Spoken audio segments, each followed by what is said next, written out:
Power comes in many forms.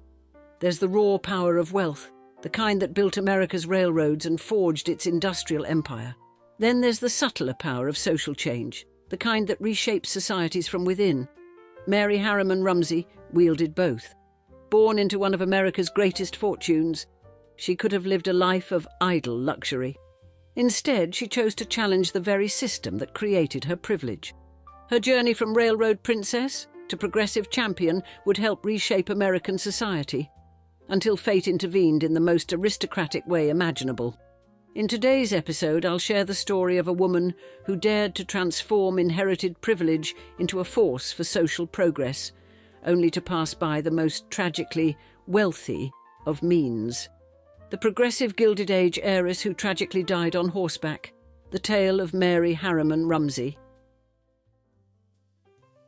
In the waning days of America's Gilded Age, where fortunes were built on steel rails and measured in miles of track, Mary Harriman emerged not as another idle heiress, but as a woman determined to reshape the meaning of privilege itself. Born on the 17th of November 1881, she grew up in the shadow of one of the most powerful men in American history. Her father, E.H. Harriman, the railroad titan who transformed the Union Pacific from a bankrupt liability into an empire of steel and steam. The grounds of Arden House, the family estate nestled in New York's Ramapo Mountains, became Mary's earliest classroom. While her father's railroads stretched across the continent, the estate itself grew to encompass 20,000 acres of carefully preserved wilderness, a symbol of the family's complex relationship with power and responsibility. Here, among the pristine forests and commanding views of the Hudson, Mary developed a worldview that would later challenge the very foundations of her privileged upbringing. Unlike many of her contemporaries, who viewed their position in society purely as a platform for social advancement, Mary found herself drawn to the progressive movements brewing beneath the gilded surface of American society. The contrast between Arden's manicured gardens and the harsh realities of industrial age America sparked something in the young woman that would later ignite into purpose. Her mother, Mary Williamson Averill Harriman, provided a powerful example of how wealth could be wielded for social good. The elder Mary, who would inherit E.H. Harriman's vast fortune estimated between $70 and $100 million upon his death in 1909, demonstrated that financial power could serve as a tool for positive change rather than mere self-indulgence. The young Mary's early life was marked by an unusual combination of privilege and purpose. While other debutantes focused solely on their social calendars, she found herself increasingly drawn to the emerging social sciences, particularly the field of sociology. This interest would later prove to be more than just a passing fancy of a wealthy young woman. It was the foundation of a life's mission. But it was through her involvement with the Junior League of New York that Mary first began to transform her progressive ideals into action. The organization, comprised of young women from prominent families, worked to improve conditions in settlement houses and advocate for social reforms. Under Mary's influence, what could have been merely a social club for wealthy women began to evolve into something far more potent. As the new century dawned and America entered a period of unprecedented social change, Mary stood at a crossroads. The death of her father in September 1909 marked not just the end of a railroad empire's first chapter, but the beginning of a new kind of influence that neither Wall Street nor New York society quite understood. While her mother took control of the vast Harriman fortune, Mary began to forge her own path, one that would lead her far from the expected role of a railroad baron's daughter. In the winter of 1910, she made a decision that would ripple through American society for decades to come. As she stood before the gates of Arden, watching snow blanket the Hudson Valley below, the 28-year-old heiress was preparing to unleash a new kind of power, one that would transform not just her own life, but the lives of countless others. As the 1910s dawned, Mary Harriman charted a course that diverged sharply from the expected path of a railroad baron's daughter. While her peers focused on maintaining social standing through elaborate parties and carefully arranged marriages, Mary sought to leverage her position for broader social impact. Her family name opened doors, but it was her determination that would ultimately define her legacy.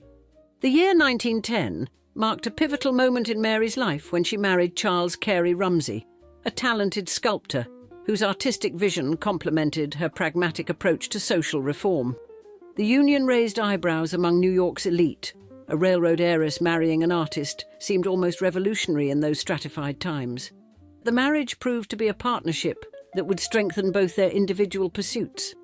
Their family grew quickly with the arrival of Charles Carey Rumsey Jr. in 1911, followed by Mary Averil Rumsey in 1913 and Bronson Harriman Rumsey in 1917. Motherhood, rather than distracting Mary from her social consciousness, seemed to sharpen it.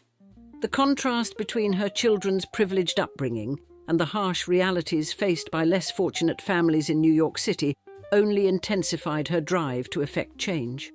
While her mother, Mary Williamson Averil Harriman, managed the vast family fortune and supported various causes, including the controversial eugenics record office, the younger Mary focused her energies on direct engagement with progressive reform movements. She understood that her generation faced unique challenges that couldn't be solved through traditional philanthropy alone. The Junior League of New York became her primary vehicle for action during these years. Under her influence, the organization evolved beyond its origins as a social club for debutantes into a serious force for social change. Mary helped redirect the energy and resources of young society women toward meaningful community service and advocacy for social reforms. As World War I erupted in Europe, Mary found new outlets for her organizational abilities through her work with the Council for National Defense. The crisis demanded a different kind of leadership, one that could mobilize resources and coordinate efforts across traditional social boundaries. Mary's experience with the Junior League had prepared her well for this expanded role in public service. Throughout these years, she maintained a careful balance between her public works and private life. The Rumsey household, while certainly comfortable, avoided the ostentatious displays common among New York's elite. Instead, Mary focused on instilling in her children the same sense of social responsibility that drove her own actions. But as the war years drew to a close, Mary began to envision a broader role for herself in American public life. The experience of coordinating wartime efforts had given her valuable insights into the mechanisms of social change at a national level. In the quiet moments between her many responsibilities, she began formulating plans that would soon carry her far beyond the traditional constraints of her social class. As 1919 approached, Mary stood poised on the brink of her most significant contribution to American society. The skills she had honed through years of progressive activism, combined with her unique position at the intersection of wealth and social reform, were about to find their most powerful expression yet. In a modest office in Washington, D.C., far from the marble halls of New York society, the next chapter of her remarkable journey was about to begin. The 1920s brought seismic shifts to American society, and Mary Harriman Rumsey positioned herself at the center of this transformation. While many of her social peers retreated into the hedonistic embrace of the Jazz Age, Mary's focus remained steadfastly on social progress. Her work with the Junior League had evolved into a national movement, expanding from its New York roots to establish chapters across the country. But it was the stock market crash of 1929 that truly catalyzed Mary's most significant contributions to American society. As the nation reeled from economic catastrophe, she emerged as an unexpected bridge between the worlds of wealth and progressive reform. Her unique position, understanding both the mechanics of high finance through her family background and the realities of social needs through her reform work, made her an invaluable asset during a time of unprecedented economic crisis. Franklin D. Roosevelt, who had known Mary through New York social circles, recognized in her a rare combination of practical experience and progressive vision. In 1933, she accepted his appointment to chair the Consumer Advisory Board of the National Recovery Administration. The appointment marked a significant milestone. Few women held such positions of authority within the new administration, and none came from such a prominent background. The Consumer Advisory Board, under her leadership, tackled the complex challenge of balancing economic recovery with consumer protection. Mary approached her role with characteristic thoroughness, often working long hours to understand the intricate details of industrial codes and their impact on ordinary Americans. Her background as both a Harriman and a social reformer gave her unique insights into the delicate balance between business interests and public good. Frances Perkins, Roosevelt's Secretary of Labor and the first woman to serve in a presidential cabinet, found common ground with Mary in their shared vision for economic justice. Their collaboration helped ensure that consumer interests weren't overlooked in the ambitious restructuring of the American economy. Mary's ability to navigate between different social spheres, from boardrooms to government offices, proved invaluable in building consensus for reform measures. Throughout 1934, Mary maintained a demanding schedule that divided her time between Washington and her other commitments. Her children, Charles Jr., 23, Mary Avril, 21, and Bronson, 17, witnessed their mother's dedication to public service, even as she remained devoted to her family responsibilities. The balancing act was challenging, but Mary approached it with the same determination that characterized all her endeavors. The autumn of 1934 found Mary deeply engaged in her work with the Consumer Advisory Board, while still pursuing her passion for horseback riding near her country home in Virginia. The rolling hills of Middleburg provided a welcome respite from the pressures of Washington, allowing her to indulge in the equestrian activities she had loved since childhood. As November turned to December, she continued to split her time between her government responsibilities and these cherished moments of recreation.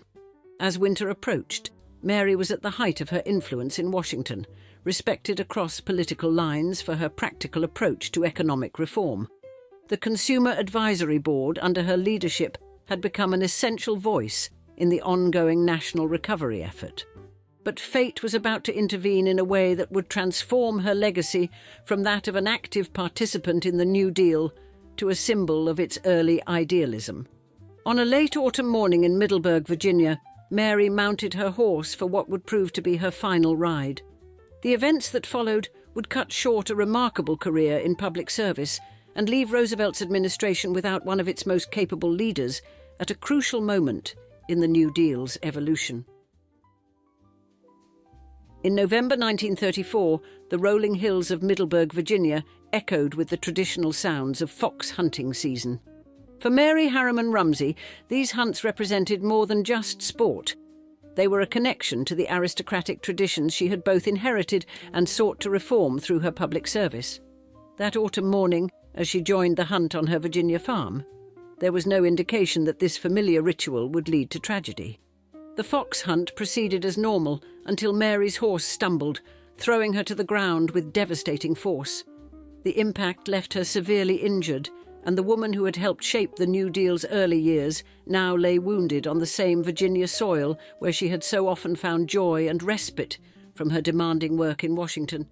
The news of her accident reverberated through the capital's corridors of power. As she fought for recovery in the weeks that followed, a steady stream of visitors made their way to her bedside. Cabinet members, reform advocates and family friends all came to pay their respects to the woman who had bridged so many worlds, from the heights of industrial wealth to the trenches of social reform. Initially, there was hope for recovery. Mary had always possessed a remarkable resilience, demonstrated throughout her life as she transformed from railroad heiress to progressive reformer. But as November turned to December, a new enemy emerged in her battle for survival. Pneumonia, a common and dangerous complication for bedridden patients in the era before antibiotics, began to take hold. During those December days, as Mary lay incapacitated, the work of the Consumer Advisory Board continued, though her absence was keenly felt. The organisation she had led with such dedication now served as a testament to her ability to build lasting institutions. Her colleagues carried on her work, even as they anxiously monitored reports of her condition. The cruel irony of her situation was not lost on those who knew her story. 12 years earlier, in September 1922, she had lost her husband, Charles Carey Rumsey, in a car accident. Now she faced her own mortality, leaving her 3 children, Charles Jr., Mary Avril and Bronson, to contemplate a future without either parent. On the 18th of December 1934, Mary Harriman Rumsey succumbed to pneumonia. her body unable to overcome the combined challenges of her injuries and infection. At 53 years and 1 month old, she had lived a life that defied the conventions of her class and era, yet died in a manner that eerily reflected the aristocratic traditions she had worked to reform. The timing of her death, coming at a crucial juncture in the New Deal's evolution, left many wondering how different the programme's implementation might have been had she lived. Her unique ability to understand both the concerns of business and the needs of consumers had made her an invaluable voice in policy discussions. As winter descended on Middleburg, the farm where she had taken her final ride stood as a quiet reminder of how quickly fate can alter the course of history. The woman who had worked so tirelessly to reshape America's economic landscape had been struck down not by political opposition or the exhaustion of her demanding schedule, but by the cruel twist of fate during a traditional fox hunt. In Washington, as her colleagues prepared for the challenges ahead without her leadership, a question lingered in the minds of many. How would her absence affect the delicate balance she had helped maintain between recovery and reform? The answer would soon become apparent as the New Deal entered its next crucial phase. The death of Mary Harriman Rumsey in December 1934 marked the end of a remarkable transformation, from railroad heiress to progressive reformer. Her passing came at a crucial moment in the New Deal's evolution, just as her work with the Consumer Advisory Board was beginning to shape the relationship between government, business, and the American consumer. Her legacy lived on through her 3 children, Charles Harriman Rumsey, Mary Avril Rumsey, and Bronson Harriman Rumsey. While their mother's time in public service had been brief, spanning just the crucial years of 1933 and 1934, her impact on the early New Deal programs demonstrated how wealth and social consciousness could work in tandem for the public good. The Junior League stood as perhaps her most enduring achievement. What began as a social organisation for debutantes had evolved, under her guidance, into a nationwide network dedicated to community service and social reform. This transformation reflected Mary's own journey from privilege to purpose, showing how traditional social institutions could be redirected toward progressive ends. As chair of the Consumer Advisory Board of the National Recovery Administration, she had brought a unique perspective to the challenges of economic recovery. Her background in both the world of industrial wealth and progressive reform allowed her to navigate the competing interests of business and consumers during a critical period of American history. Her death from complications following a riding accident came just as she was establishing herself in this new role. The timing was particularly poignant. Having found her voice in public service, she was struck down before she could fully realize her potential as a reformer. The woman who had worked to bridge the gap between America's industrial past and its progressive future would not live to see how this transformation played out. The Consumer Advisory Board continued its work after her passing, though without the unique perspective she had brought to its deliberations. As one of the few women in a leadership position during the early New Deal, she had helped demonstrate that gender need not be a barrier to effective public service, even if her time in office was cut tragically short. Looking back at the brief span between her appointment in 1933 and her death in 1934, we can see the outlines of what might have been. In just 18 months, she had begun to reshape how government approached consumer interests during economic recovery, bringing both practical knowledge and progressive ideals to bear on pressing national issues. The Virginia countryside, where she took her final ride, served as a powerful symbol of the two worlds she inhabited, the traditional aristocracy of her birth and the progressive future she worked to create. Her death during a recreational pursuit common to her social class, even as she worked to reform the economic system that had created that class, captured the complexities of her position in American society. Her story ultimately transcended the circumstances of her death, speaking to larger questions about privilege, responsibility, and the possibility of personal transformation. In her journey from railroad heiress to New Deal reformer, Mary Harriman Rumsey had demonstrated how inherited advantage could be redirected toward public service, even if her own opportunity to pursue this path was cut tragically short. And now I'd love to see you in the comments. Was Mary Harriman Rumsey's tragic end ultimately the price of playing both sides, so to speak? the traditional aristocracy she was born into, and the progressive future she fought to create? Or was her death simply a cruel twist of fate that cut short a remarkable journey of transformation? The channel thrives off of your thoughts, so don't be shy and let us know below. Thanks for joining another episode of Old Money Allure, and ta-ta until next time.